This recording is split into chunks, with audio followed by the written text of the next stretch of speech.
एक भूमि है, एक व्योम है, एक सूर्य है, एक सोम है, एक प्रकृति है, एक पुरुष है।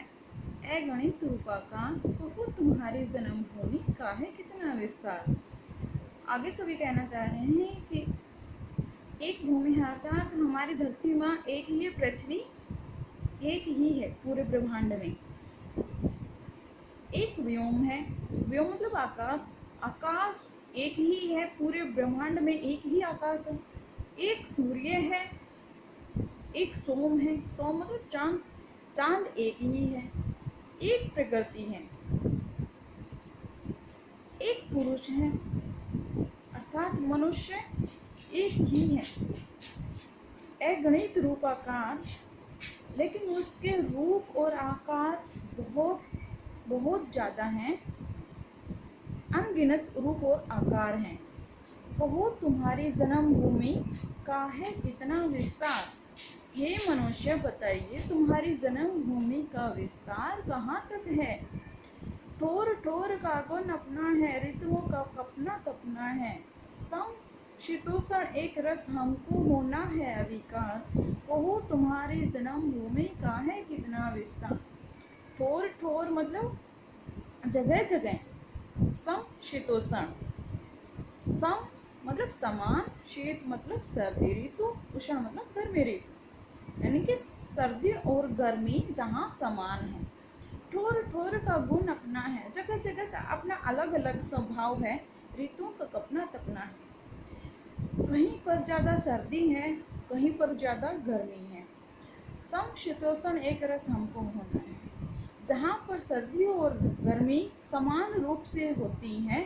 होना है अविकार, वहाँ पर विकार रहित होते हैं, अर्थात वहाँ पर कोई दोष नहीं होता।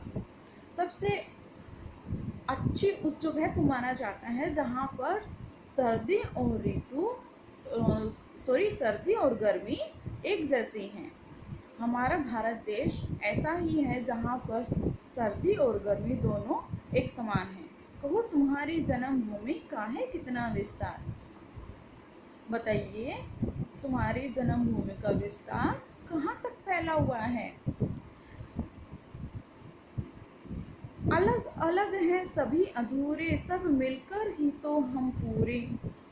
एक दूसरे का पूरक है एक मनुष्य परिवार। कहो तुम्हारी जन्मभूमि का है कितना विस्तार। आगे कवि कहते हैं कि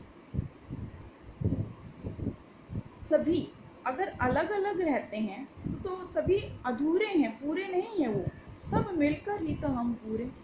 अगर हम सभी लोग मिल जाते हैं तो हम पूरे होते हैं, अर्थात अकेला अकेला मनुष्य कुछ नहीं कर सकता, एक दूसरे की सहायता की जरूरत होती है।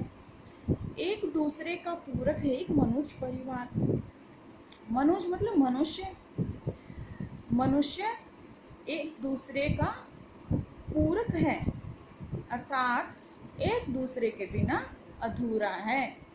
एक मनुष्य परिवार, ये पूरी पृथ्वी जो है ये एक ही है, इस पर रहने वाले मनुष्य एक ही परिवार के सदस्य हैं। वो तुम्हारी जन्मभूमि का है कितना विस्तार। हे मानव बताइए तुम्हारे जन्मभूमि का विस्तार कहाँ तक फैला हुआ है।